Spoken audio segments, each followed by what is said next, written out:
तो हेलो दोस्तों, तो स्वागत है आप सभी का सिग्मा स्टडी में। और आज हम पढ़ने वाले हैं कक्षा 10 की गणित से प्रश्नावली 1.3। आज हम इसको पूरी तरह से हल करेंगे और इसका पूरा सॉल्यूशन देखेंगे। तो चलिए शुरू करते हैं।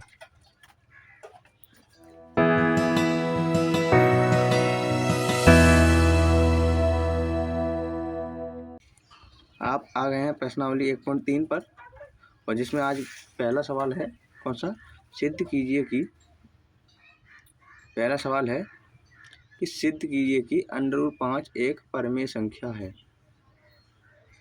दूसरा सवाल, सिद्ध कीजिए कि 3 + 2 √5 यानी 3 + 2 √5 एक अपरमेय संख्या है। और सिद्ध कीजिए कि निम्नलिखित संख्याएं अपरमेय हैं। कहने का मतलब ये है कि आपको पूरी प्रश्नावली में अपरमेय संख्याओं को सिद्ध करना है। तो चलिए शुरू करें। एक बार 10√2 को सिद्ध करना है, और हमें 7 √5 को सिद्ध करना है, और 6 + √2 को सिद्ध करना है। तो चलिए पहले सवाल से स्टार्ट करें। सिद्ध कीजिए कि √5 एक अपरमेय संख्या है। सिद्ध कीजिए कि √5 एक अपरमेय संख्या है। तो देखिए करना क्या है आपको, पहले जो संख्या दे रखी है हमें, यानी √5 जो कि हमें दे रखा है, उसको हम क्या मान लेंगे, परमेय संख्या मान लेंगे। यानी हम √5 को क्या मान लेंगे, परमेय संख्या।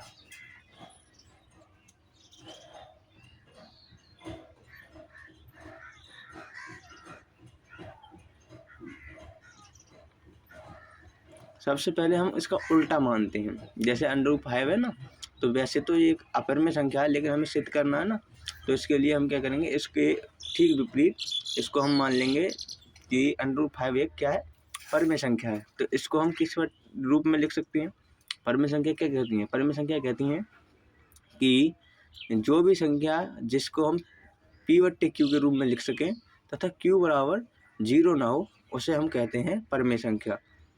तो अगर हमने √5 को परमेय संख्या माना है, तो परमेय संख्या के अकॉर्डिंग √5 को हम P/Q के रूप में लिख सकते हैं, या फिर A/V के रूप में लिख सकते हैं। कहने का मतलब बटे में लिख सकते हैं, यहाँ पर हर शून्य ना हो। चलिए क्या करते हैं, √5 = A/V A/V, जहाँ पर जो V है वो क्या है, 0 के बराबर नहीं है। याद रहनी चाहिए यह बात आपको, ठीक है। अब क्या करना है, हम क्या करेंगे कि जो √5 दिया है और जो हमें A/V दिया है, या हम इसको P/Q के रूप में भी लिख सकते हैं, दोनों तरह से लिख सकते हैं। मैंने A/V लिखा है, आप चाहें तो P/Q के रूप में लिख सकते हैं। हम दोनों पक्षों का क्या करेंगे, वर्ग करेंगे। क्या करेंगे, वर्ग। तो चलिए दोनों पक्षों का वर्ग करते हैं।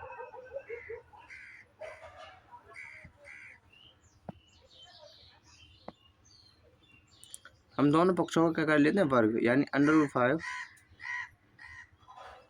= A/V, दोनों पक्षों का वर्ग करेंगे, यानी कि इसका भी वर्ग करेंगे और इसका भी वर्ग करेंगे। क्या करते हैं हम, पहले इसको P/Q के रूप में लिखेंगे, यानी हम जो भी मानेंगे, P/Q मान लो, A/V मान लो, उसके रूप में लिखेंगे। उसके बाद आप दोनों पक्षों का क्या करेंगे, वर्ग करेंगे। वर्ग मतलब घात 2, ठीक है, 2 घात लगा दी। उसके बाद आगे से सॉल्व करेंगे, तो हमारे पास आएगा 5, यानी √ का वर्ग करने पर कोई किसी भी संख्या पर √ चल रहा है और हमने उसका क्या किया, वर्ग किया। वर्ग मतलब घात 2 ऊपर, तो उस पे से √ हट जाता है और संख्या रह जाती है, ठीक है। यहाँ पर जो संख्या होगी वो रह जाएगी। समझ में आया। अब देखो 5 = A का वर्ग बट्टे B का वर्ग, ठीक है। अब देखो यहाँ पर हम क्या कर सकते हैं, देखो हम B को 5 की तरफ ला सकते हैं, यानी जो V है इसको इधर ला सकते हैं या नहीं ला सकते हैं, ला सकते हैं। तो आगे सॉल्व करो। क्या किया हमने, यहाँ पर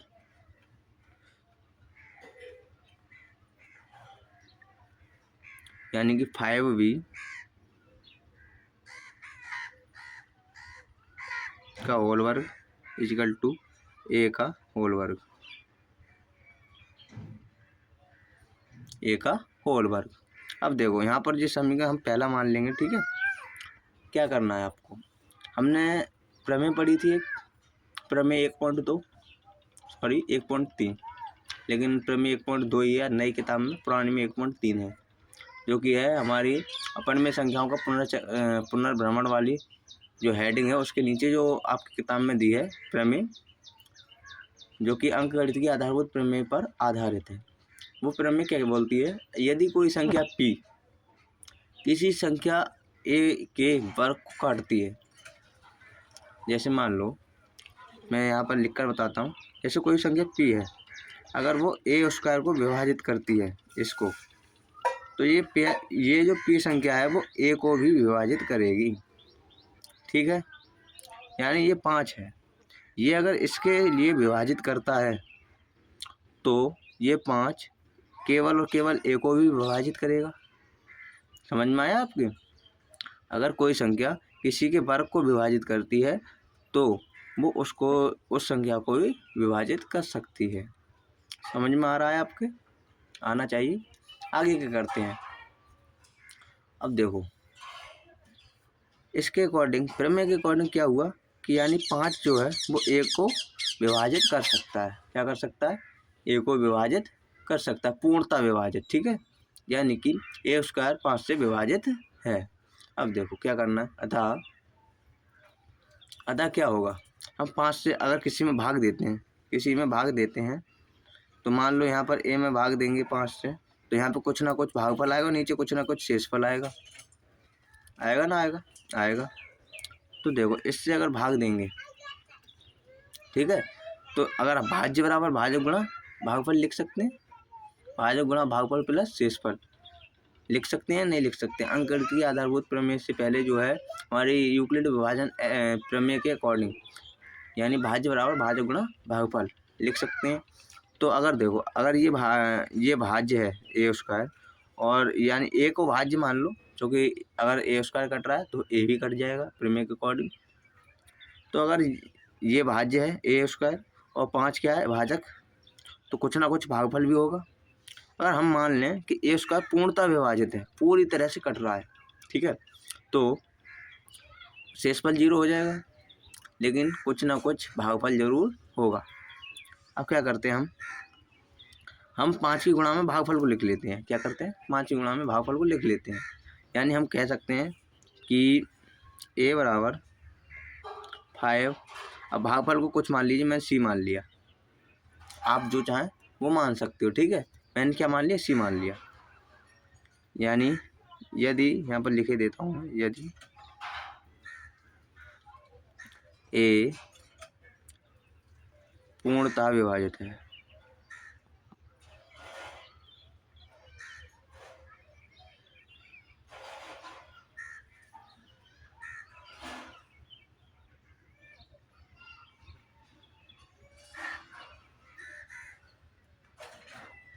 यदि a पूर्णतः विभाजित है,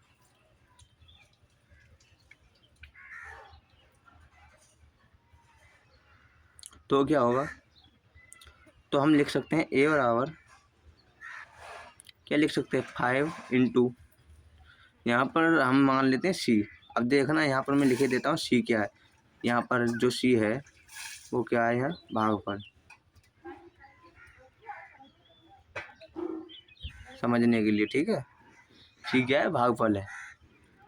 अब देखो a बराबर क्या हो गया, a स्क्वायर बराबर क्या हो गया, a बराबर क्या हो गया, आप बताओ, 5c हो गया। क्या हो गया, 5c। अब देखो समझने वाली बात है, छोटी सी बात है, समझना है। थोड़ी एक मिस्टेक लग रही है मुझे यहाँ पर कि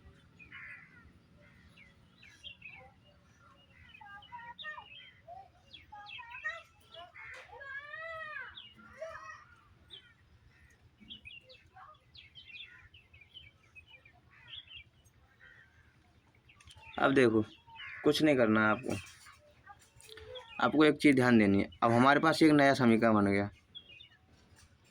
ये समीकरण नंबर 2।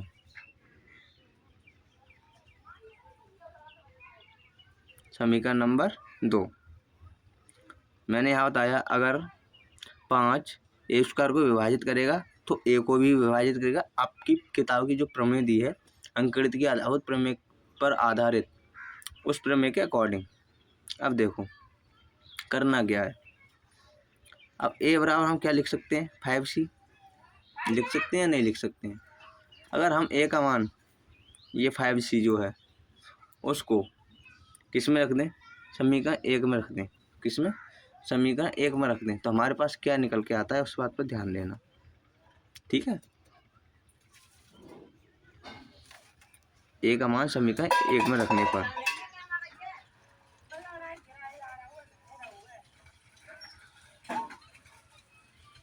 एक मिनट,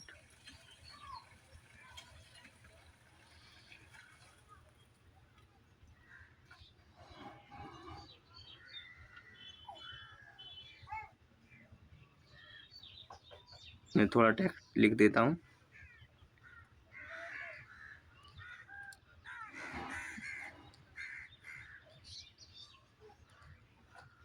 ए का मान समीकरण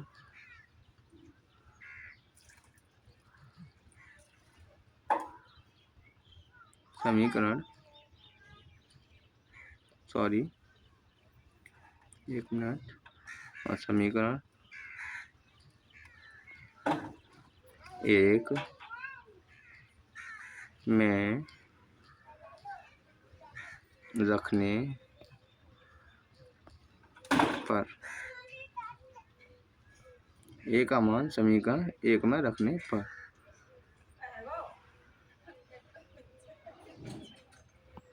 क्या होगा। ए का मान अगर समीकरण 1 में रख दें तो क्या होगा, देखो हमारे पास आएगा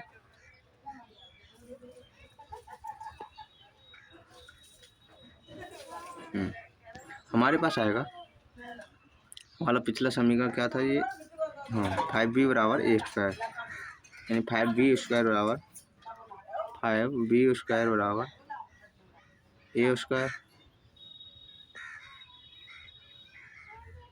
यही था। अगर इसमें ए का मान पुट कर दें तो क्या होगा, अगर इसमें ए का मान पुट कर दें तो हमारे पास आएगा क्या, हमारे पास आएगा 5b स्क्वायर बराबर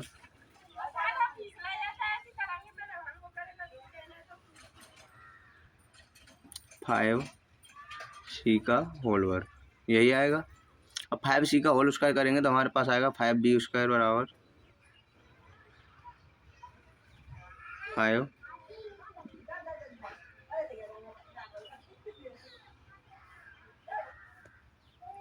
b स्क्वायर बराबर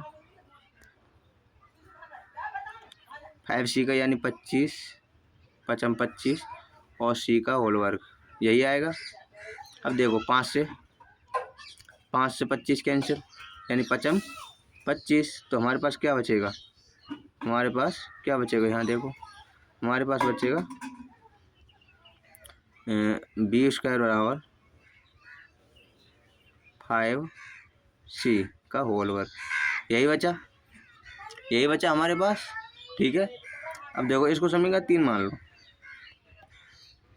इसको हम समीकरण 3 मान लेते हैं, ठीक है। इसको समीकरण 3 मान लो। अब क्या करना है,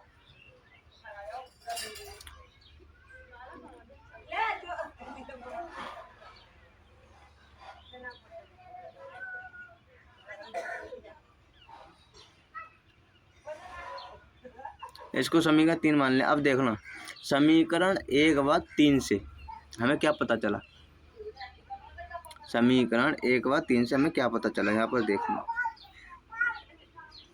समीकरण 1 व 3 से हमें क्या पता चला, हमें पता चला कि जो 5 है इसमें जो संख्या दी है 5, वो क्या है, ए तथा बी का क्या है, उभयनिष्ठ गुणनखंड, सॉरी हाँ, उभयनिष्ठ गुणनखंड उभयनिष्ठ नहीं कह सकते, हाँ कह सकते हैं। ए तथा बी का क्या है? उभयनिष्ठ गुणनखंड, ऐसा गुणनखंड जो दोनों में कॉमन है। ठीक है, उभयनिष्ठ का मतलब जो दोनों में कॉमन है। ठीक है, अब हमें ऐसा विरोधाभास क्यों हुआ?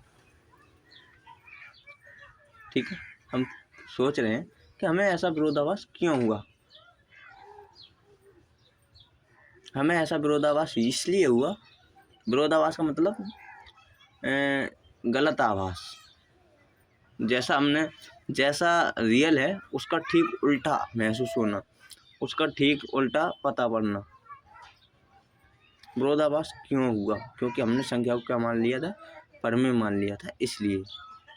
लेकिन संख्या क्या है? 5 अपरमेय संख्या है, ये सिद्ध करना है। तो हमारा जो विरोधाभास है वो परिकल्पना के, यह एक विरोधाभास है क्योंकि हमारी कल्पना के अनुसार ए तथा बी का उभयनिष्ठ गुणनखंड एक के अतिरिक्त नहीं है। हमारी अगर देखो, अगर वो एक परमेय संख्या थी तो उसका एक के अतिरिक्त कोई और उभयनिष्ठ गुणनखंड नहीं होना चाहिए था। ठीक है, लेकिन इसका तो 5 आ रहा है, यानी कि ये क्या है? ये एक अपरमेय संख्या है। समझ में आया आपको? तो कह सकते हैं √5 एक अपरमेय संख्या है। √5 इज अपरमेय संख्या।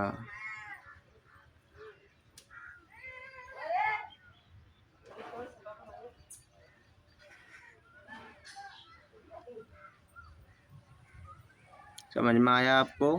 हमारा सॉल्यूशन हो चुका है इस सवाल का। अब हम अगले सवाल की तरफ बढ़ते हैं।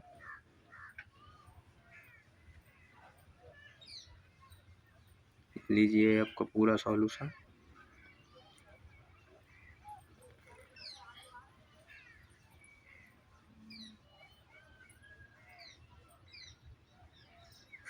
अगले सवाल की तरफ बढ़ते हैं। इसमें बोला है कि सिद्ध कीजिए कि, हमें सिद्ध करना है। क्या करना है? सिद्ध कीजिए कि 3 + 2√5 3 + 2√5 एक अपरमेय संख्या है। क्या है? अपरमेय संख्या है। ठीक है, देखो क्या कह रहे हैं। अब कुछ नहीं करना है आपको, मैंने पहले बताया ठीक वैसे करना है। सबसे पहले संख्या को क्या मानना है? परमेय संख्या मानना है। उसके बाद P/Q के रूप में लिखना है। उसके बाद P/Q के रूप में लिखने के बाद अब देखो एक चीज़ और करनी है। जब संख्या को परमेय मानो तो वहाँ पर एक चीज़ पर ध्यान देना है, हमें लिखना है कि इसका एक के अतिरिक्त कोई और उभयनिष्ठ गुणनखंड नहीं है। उसके बाद दोनों को मतलब संख्या को P/Q के रूप में लिखेंगे और फिर दोनों तरफ वर्ग करेंगे। वर्ग मतलब घात 2। ठीक है, घात 2 करते वक्त एक बात का ध्यान रखना है कि जो अपरमेय संख्या है, तुम्हें तो पहले से ही मालूम है, सिद्धि तो करना है। तो जो अपरमेय संख्या है जो तुम्हें मालूम है उसको एक तरफ रखना है, और जो टोटल परमेय संख्या बचनी है सही, उनको एक तरफ रखना है और फिर वर्क करना है। ठीक है, वर्क करने से पहले। चलो तो स्टार्ट करें। माना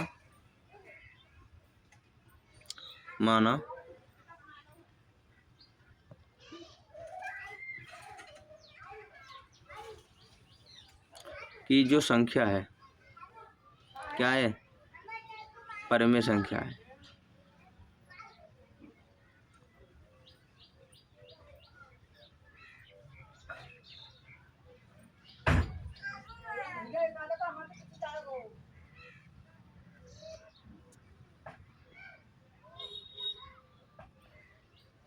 माना कि 3 + 2√5 क्या है? एक परमेय संख्या है। तो क्या करेंगे? तथा इसके एक के अतिरिक्त कोई अन्य उभयनिष्ठ गुणनखंड नहीं है। इसका मतलब ये संख्या एक ऐसी संख्या है, यानी अभाज्य संख्या है। अभाज्य संख्या है और परमेय संख्या है। अब इसका एक के अतिरिक्त कोई अन्य उभयनिष्ठ गुणनखंड नहीं है। तो इसको हम परमेय संख्या है, तो इसका मतलब ये हुआ कि इसको हम P/Q के रूप में लिख सकते हैं। मान लो, अब हम इसको कैसे लिख सकते हैं? इसको हम कैसे लिख सकते हैं?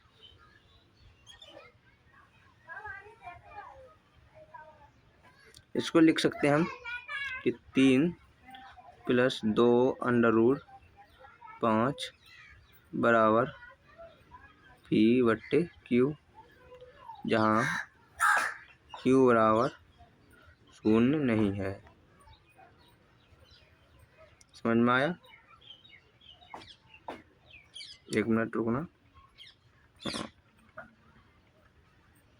जहाँ Q बराबर 0 नहीं है। ठीक है, आगे क्या करते हैं? देखो, इसको हम P/Q के रूप में व्यक्त कर सकते हैं। अब क्या करना है हमें, इसमें से जो अपर में संख्या है उनको एक तरफ और जो पर में संख्या है उनको एक तरफ, यानी कि ये वाला रूप तो है ये पर में संख्या, ठीक है, ये अपर में संख्या है, ये पर में है, इसमें मतलब ये संख्या सही है। इसको इधर ले आओ, पर में अपर में पर में वालों को एक साइड कर लो, तभी हम सिद्ध कर पाएंगे। करना क्या है, आप देखो, हम लिख सकते हैं 2√5 बराबर P/Q - 3। क्या लिख सकते हैं? P/Q, एक मिनट,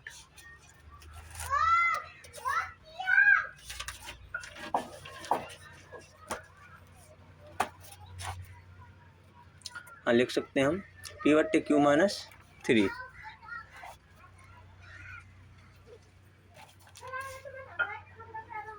अब करना क्या है, आपको दोनों तरफ वर्ग कर देना। मैंने पहले भी बताया तो कैसे करना है। क्या करना है, दोनों तरफ वर्ग।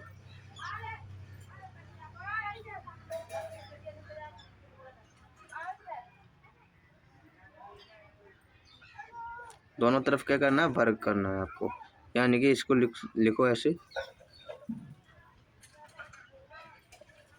वर्ग करने का मतलब है यहाँ पर 2√5 बराबर P/Q - 3 का होल वर्ग, इसका वर्ग और इसका वर्ग। ठीक है, इन सब का वर्ग करना। वर्ग करने के बाद आपको करना क्या है, वर्ग करो, कंप्लीट करो साइकिल को।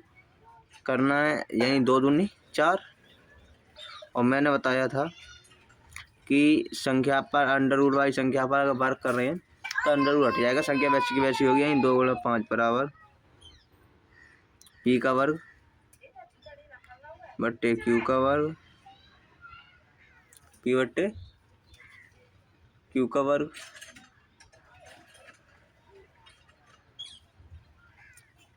सॉरी, एक मिनट रुकना, यहाँ पर थोड़ी सी मिस्टेक लग रही है मुझे। यहाँ पर ऐसे नहीं कर सकते और ऐसे कर भी सकते, दोनों ही बातें। चलो ऐसे ही करते हैं, हम आगे को फॉलो कर लेंगे। ठीक है,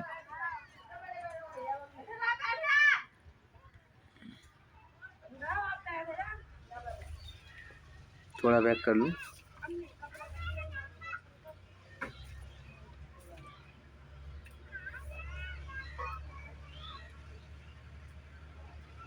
तो देखो हमें करना क्या है, इसको हम इस तरह से भी लिख सकते हैं, यानी कि √5। मैंने बताया था केवल अपर में संख्या को रखना है इधर। अब ये गुणा में ही तो होती है, 2√5 है, 2 × √5, ये ऐसे थे। अब इसको हमने 2 जो हैं उसको नीचे ले आएंगे, यानी लिख सकते हैं P/Q - 3/2, सबके बट्टे में 2। ठीक है, आगे करो। करना अब कुछ नहीं करना है, आपको इतना करना है कि जो दूसरी साइड जो हमें संख्या दिख रही है, कौन सी साइड, दूसरी साइड संख्या हमारे लिए क्या क्या दिख रही है। यहाँ पर हमें दूसरी साइड जो संख्या दिख रही है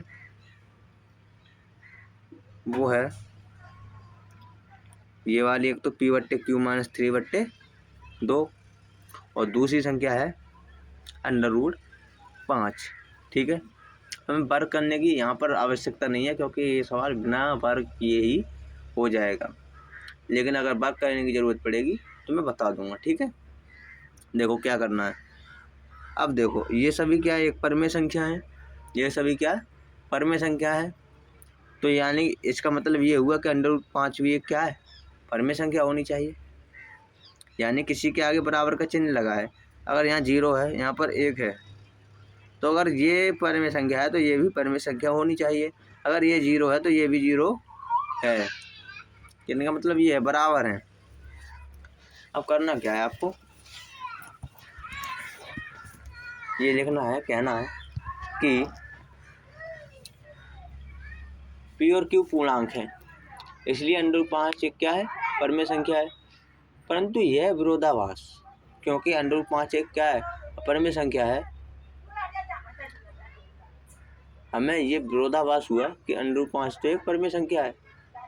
इससे इसका मतलब ये हुआ कि हमारे लिए जो अभी पता चला कि √5 परिमेय संख्या है, ये गलत है। ये केवल एक विरोधाभास है। कहने का विरोधाभास करने का मतलब आप छलावा जानते हो, छलावा यानी धोखा, एक तरीके से धोखा है, गलत परिकल्पना।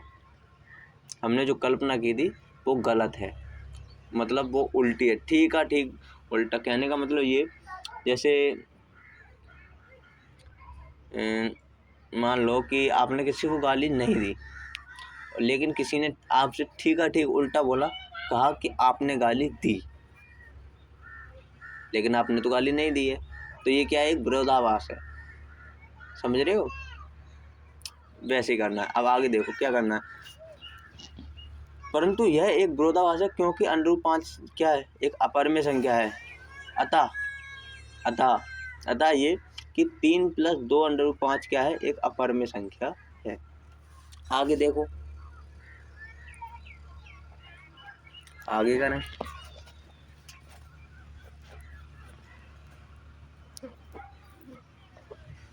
अगले सवाल पर चलो। सिद्ध कीजिए कि निम्नलिखित संख्याएं अपरिमेय संख्याएं हैं। सिद्ध कीजिए कि निम्नलिखित संख्याएं क्या है, अपरिमेय संख्याएं। देखो यहाँ पर बहुत सरल सवाल दिए हैं। ये वाला सवाल आप आसानी से हल कर सकते हो। करना क्या है, √2 को एक साइड लिख लेना है, और जो आप मानोगे P/Q मानोगे, उसके जो 6 है उन्हें माइनस में पीछे लिख लेना है। उसके बाद कहना है कि ये एक परिमेय संख्या है तो ये भी एक परिमेय संख्या होनी चाहिए, लेकिन ये एक विरोधाभास है क्योंकि √2 क्या है, एक अपरिमेय संख्या है। अतः 6 + √2 क्या है, अपरिमेय संख्या है। ये वाला सवाल भी कर सकते हो, सवाल नंबर 1 की तरह है।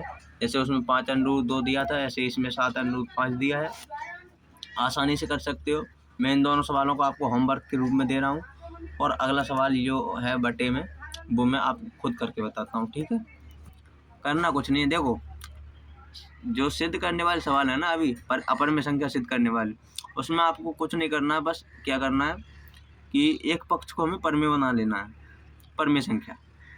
ठीक है, और दूसरे पक्ष को ऐसे ही रहने दो, अपरिमेय संख्या रहने दो। अगर दिए वैसे दिए गुणा भाग जोड़ घटा गुणा भाग में, तो लेकिन वैसे नहीं दिए तो आप पहले दोनों तरफ वर्ग कीजिए।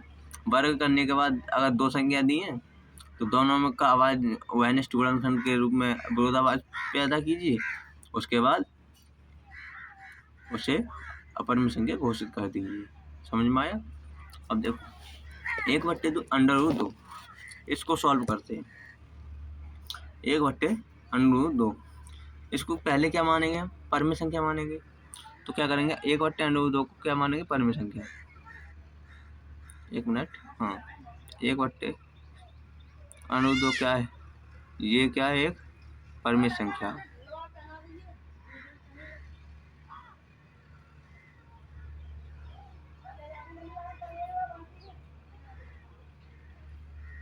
इसको हमने परिमेय संख्या माना।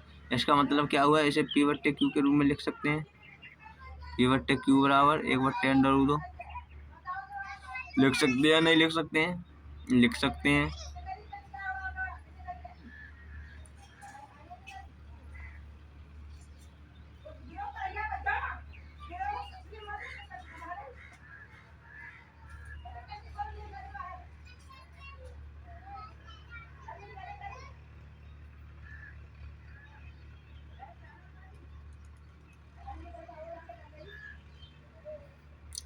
अब देखो P/Q बराबर 1/√2।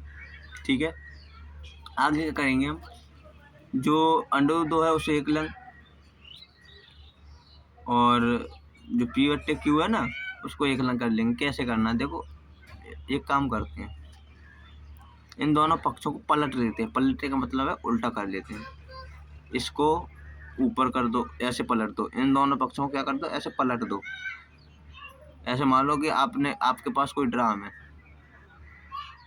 ठीक है, यानी ये तीर है, इस तीर को अभी ऐसे है मान लो, ठीक है, तो इस तीर को ऐसे पलट देना है, उल्टा कर देना है। ठीक है, ठीक है, ऐसे उलट देना है।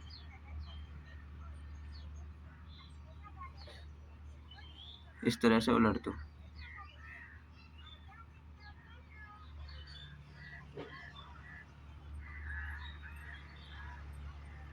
एक मिनट,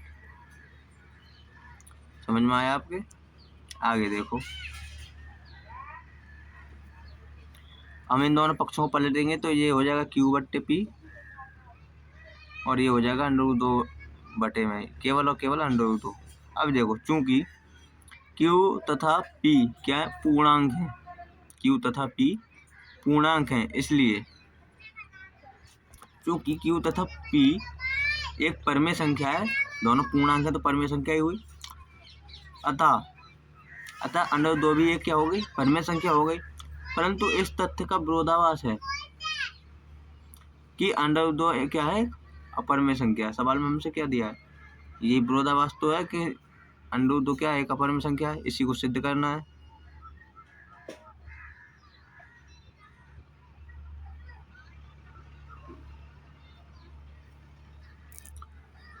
लिख सकते हैं, चूंकि P बट्टे Q एक परमेय संख्या है तो √2 भी क्या एक परमेय संख्या हुई। लेकिन इस तथ्य का विरोधाभास है कि √2 क्या है, एक अपरमेय संख्या है। अतः हमारा मानना क्या था, गलत था। हमने जो माना था वो गलत था। मैंने बताया था ना, हमने जो परिकल्पना की है वो गलत ठहर जाना। ठीक है, ये विरोधाभास हुआ, तो हमारा मानना गलत था। अतः 1 बट्टे √2 क्या एक अपरमेय संख्या है।